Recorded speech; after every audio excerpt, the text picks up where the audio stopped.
I think that the state of the world that we are in right now is really horrible. I want my rights back. I need Trump out of office, and yeah, no kings.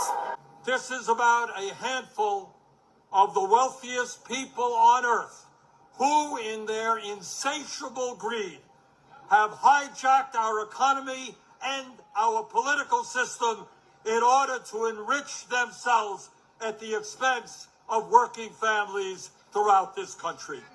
Fascism will not be the end of American democracy. American democracy will be the end of fascism.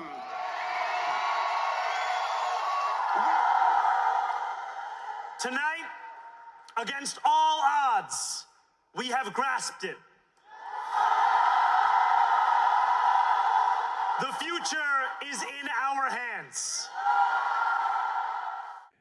So the Dems punch back, finally. No kings and election success. But does that mean the Democrats are really back?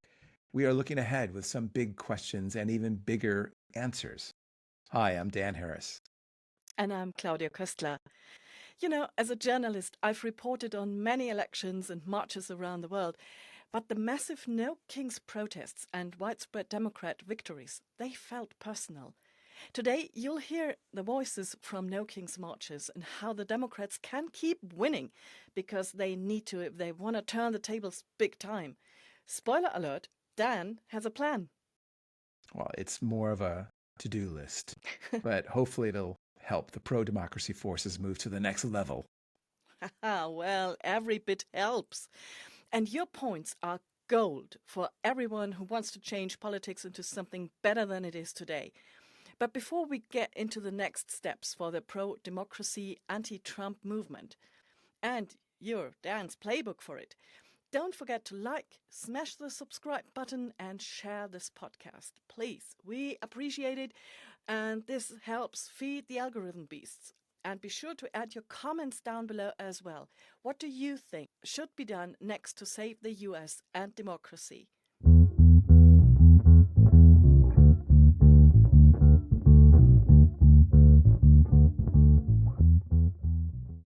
The No Kings grassroots march was a precursor to what was going to come in the election. 7 million marches across all demographics. That was impressive, wasn't it? Yeah. Some prominent politicians were there and involved, like Senator Bernie Sanders and Chris Murphy, and House representatives like Alexandria Ocasio-Cortez and Jamie Raskin. But it was really led by 200 grassroots organizers, like Indivisible, Leah Greenberg and Ezra Levy, for example, the ACLU, Move On, Public Citizen, American Federation of Teachers, AFT, and service employees, the International Union, SEIU, and the 50501 movement. The Democrats weren't the organizers, but they undoubtedly benefited in the elections that followed. Yes. Well, first, let's remind ourselves of what it was like in the city of the founding fathers. I'm talking about Philadelphia here. Asking the questions is Mark Brack, professor emeritus from Drexel University. Let's go to Mark. So, why are you here? Because I think it's important to keep our democracy. Because I'm Quaker and the spices matter to me. Simplicity, peace, integrity, equality. Equality and stewardship. What do you hope comes out as a result of these marches? That others that are on the border of pro-Trump or anti-Trump flip to anti-Trump and see what the overwhelming belief is, that we need to save our democracy, and what's going on right now in the White House is anything but upholding our democracy. Why are you here? I am here because we've been experiencing over the past decades a white nationalist Christian takeover of this country, and it's been coming for a long time, and now it's here. And I think I speak for a lot of the people here when we don't want that, and we're not going to tolerate it. This is a democracy for all people, not a certain group of people. Thank you. And I want to ask you a question. You're a young person. Yeah. What are your concerns as a young person, especially regarding the future? I'm concerned about a lot of things, including rights to my own body, because you never know what can happen in the future. I don't know if I'm going to have the rights to take care of myself. I'm concerned about stuff going on with the school districts and not being able to get money to pay for college, eventually going way into debt because I'm about to graduate high school this year. And I'm just worried about not being able to experience my right to freedom like everybody else has been able to for the past 200 years. Thank you so much. What's your dream for America 4 years from now? That we gain our rights back after Orange Man is out of office. Thank you. Over at the West Coast, I asked Ed Keller about the situation in Portland, Oregon, and the pictures are courtesy of Ed and also of my colleague Linus Freimark. Greetings from Oregon. I can tell you right now why people are protesting, why they're out there, and that's because ICE is becoming more and more heavy-handed with everyone. I mean, folks sitting around peacefully protesting, playing an instrument, or being goofy and singing. I'm sure if you're on Instagram, it's all over the place. I mean, these ICE agents are grabbing people who are not harming anyone, not threatening.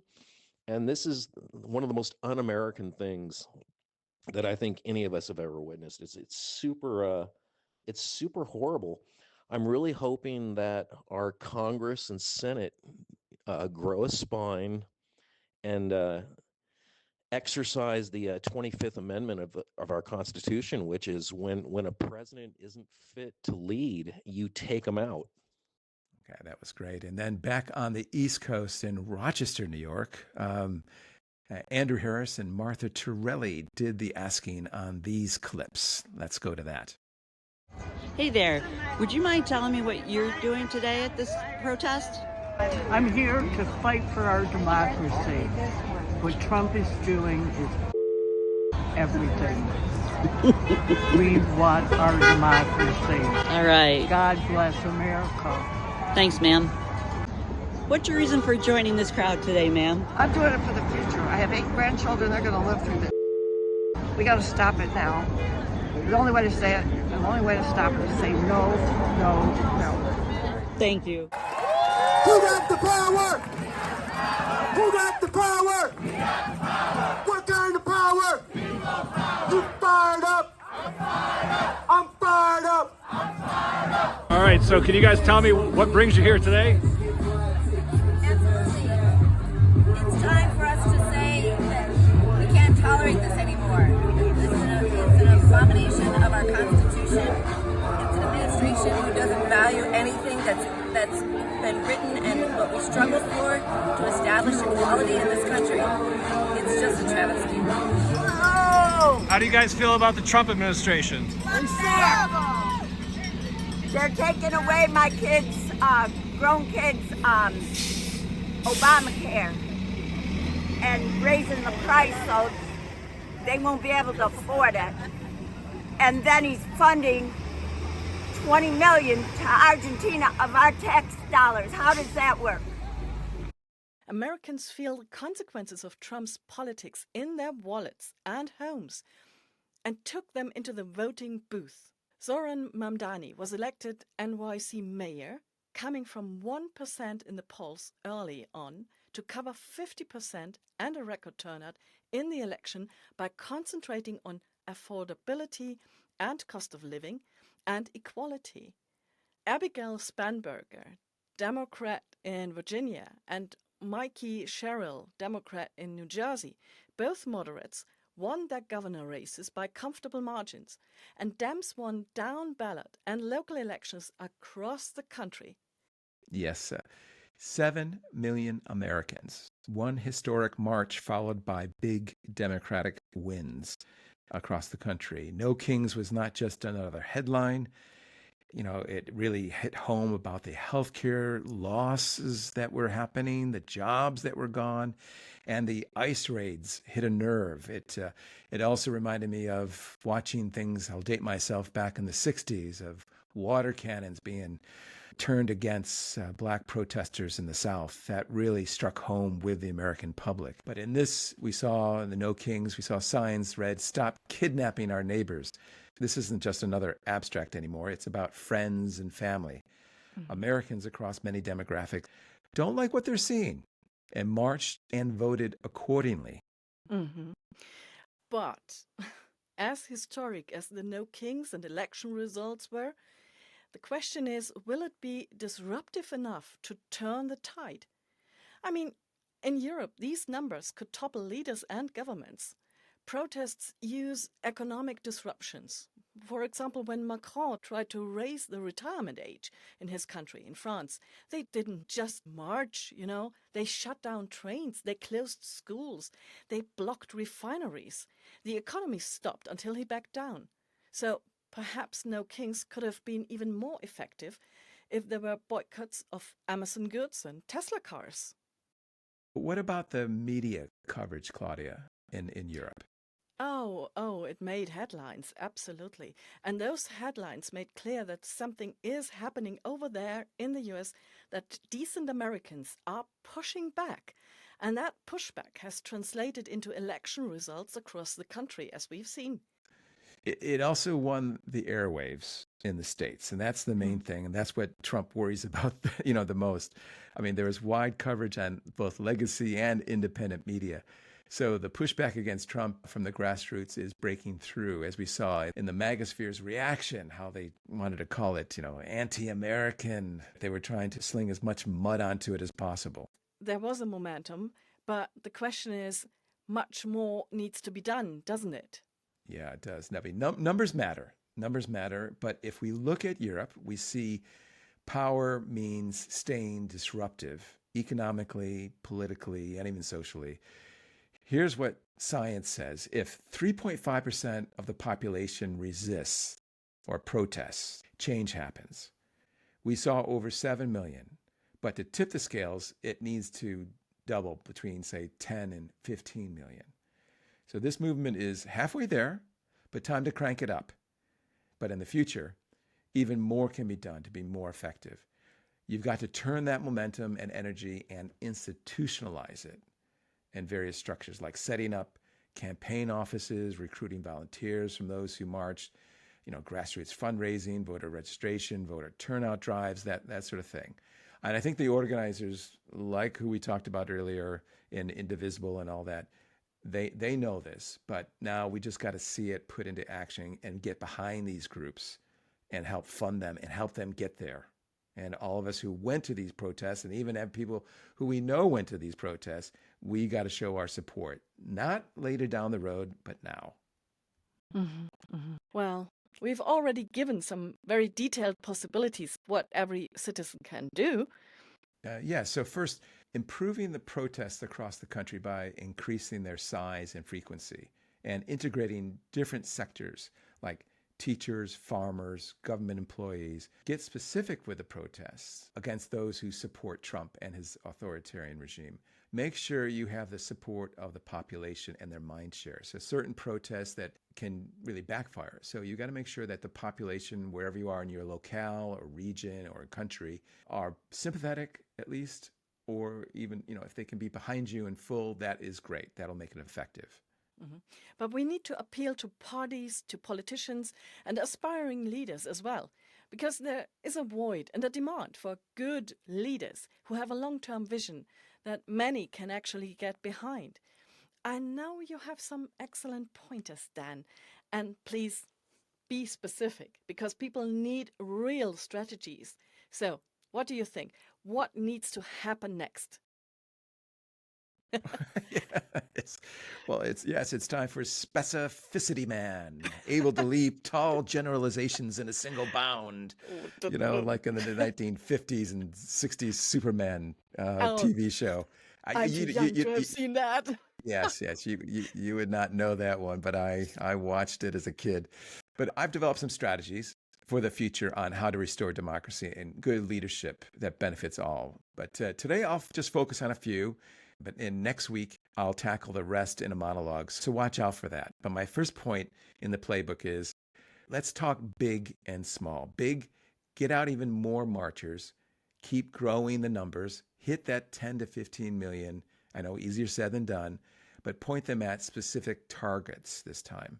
Congress, Supreme Court, Department of Justice, the White House, but other federal institutions, and have strategies and tactics that support immigration, human rights, social welfare, the cost of living, which played such an important part in the elections. Then do small but important things as well, like voter registration drives, school board races, and recurring town halls. Make every protest a foundation for action and build data-driven follow-up. Know who showed up and bring them back. Make every protest a first step, not an endpoint. You know what? They should also take our theme song, the Definitely. 10% from the Pleasure Bombs. And remember, they are saying in that song, can you increase democracy by 10%? Yes. And use that as their anthem. We'll Yeah. play it at the end in full, just to tribute to all those who participated in the No Kings March. Let's do that. Absolutely. And then secondly, turn the tables on the Trump administration and flood the zone. Own the airwaves and news cycles. Be provocative, yet remain nonviolent and peaceful. I'm going down the list here because there's a lot to cover. So I'm going to cover more in detail in my monologue. But thirdly, use economic leverage. This hurts the big boys. Mobilize coordinated boycotts. Hit corporate Trump allies hard. Imagine millions dropping X, Amazon, Meta for a week. I mean, real strikes like by teachers, nurses, government workers. Not just symbolic, but disruptive enough to make the rich feel grassroots power. The timing of these is important, like the No Kings protest was before the elections.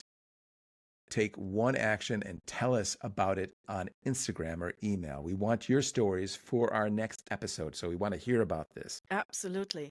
One more point, Dan, because I think this is crucial. People need to think internationally. If Trump succeeds in becoming a king, that gives permission to every wannabe dictator around the world. Orban in Hungary, Le Pen in France, the AfD in Germany, they are all watching. They are taking Trump as a blueprint, and they all want to point to America and say, see, democracy doesn't work, so this is really about saving global democracy. Yeah, exactly. So that was my fourth point. You stole my thunder, but that's okay.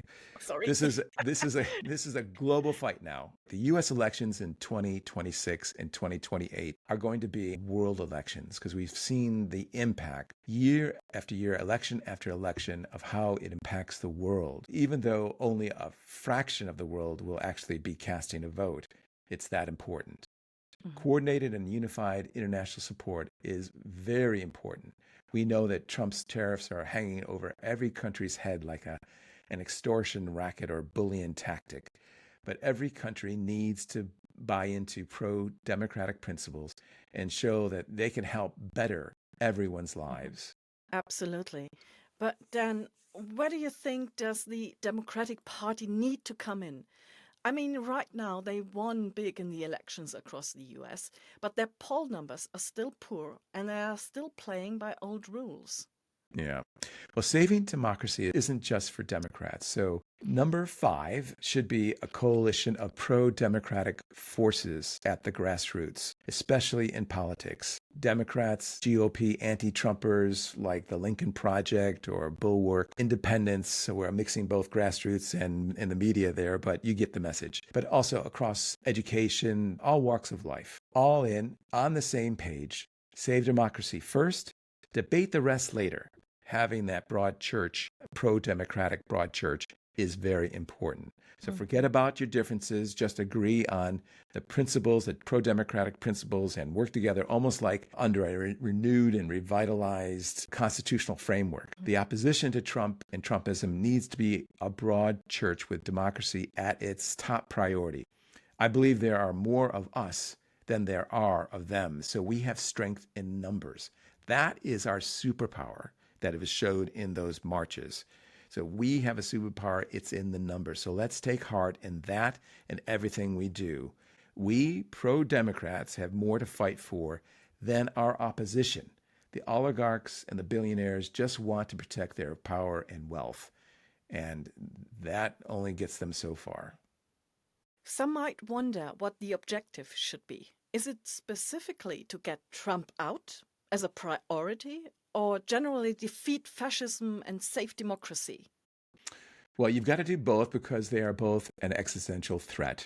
Trump is an immediate threat, but there are powers behind Trump that want to implement Project 2025 as much as possible. That's got to be stopped in its tracks. We need new leadership across the political spectrum, like de facto through midterms and up until the presidential primaries of 2028. And that also means getting candidates, new, fresh, and talented people like Mandani, Spanberger, and Sherrill, who are authentic and believable to the electorate. A new, modern, forward-looking leadership, not just in the House and Senate, where Hakeem Jeffries and Chuck Schumer have been criticized for their weak and ineffectual leadership, but look elsewhere in the country, particularly among governors. They need de facto leaders to take it to Trump in the run-up to the midterms and then thereafter in 2028.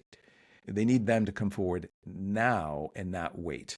After a party loses a presidential election, it's usual for there to be a leadership vacuum until after the next midterm elections.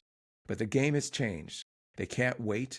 Come to some understanding and don't let the old Democratic National Committee establishment stitch things up regarding who they should be. Because losing 2 of the last 3 presidential elections to a candidate like a convicted felon, malignant narcissist, and adjudicated rapist like Donald Trump should be totally unacceptable and unforgivable. So have preliminary or prelims soundings featuring a spectrum of candidates from across the country. Give them a platform to promote their views on their candidacy and policies.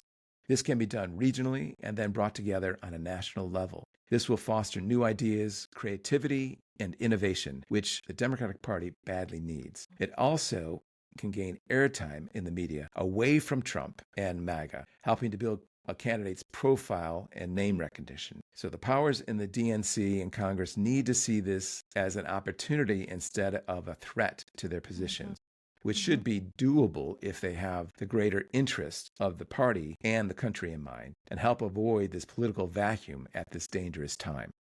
Wow, excellent, Dan. Thank you so much. I can't wait to hear all the other points, actually, because I do think they are very much down to the point and a blueprint how to implement something much better.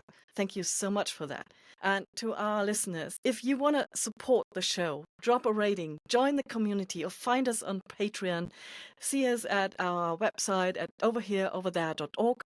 And if you want to support democracy, you know what to do. And I'll give you a little preview. We're going to be talking about democratic messaging in this monologue of mine, as well as inequality. So stay tuned for that.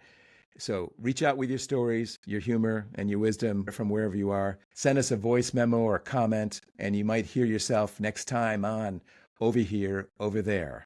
No kings here, just us. And now 10% by the Pleasure Bombs.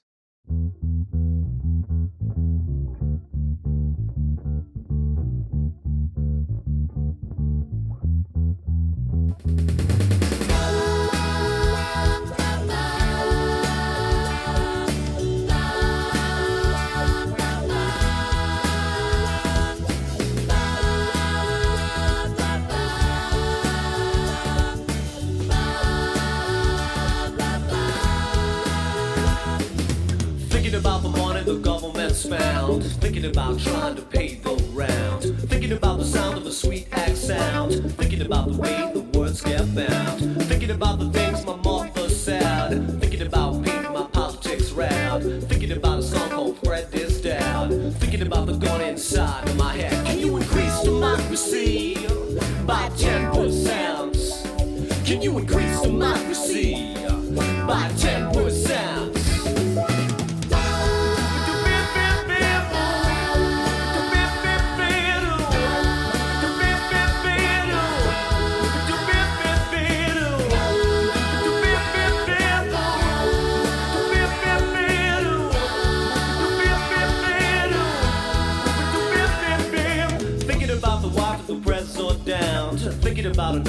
school convent. Thinking about the dope that my best friend sent. Thinking about the hope and where it went. Thinking about the trouble that we just had. Thinking about climbing back into my bed. Thinking about the time when my top got bled. Thinking about the God inside of my head.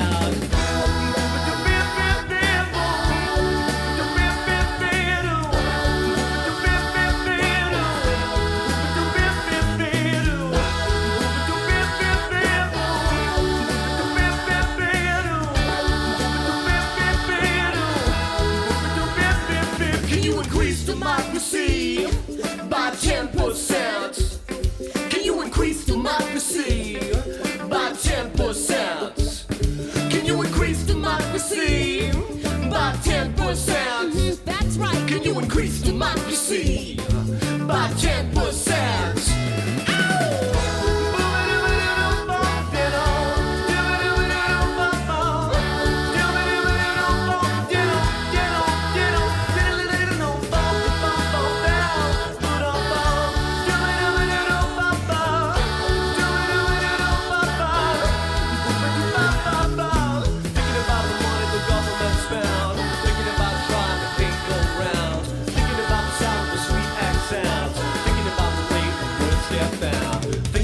Things my mother said. Thinking about beating my politics rap.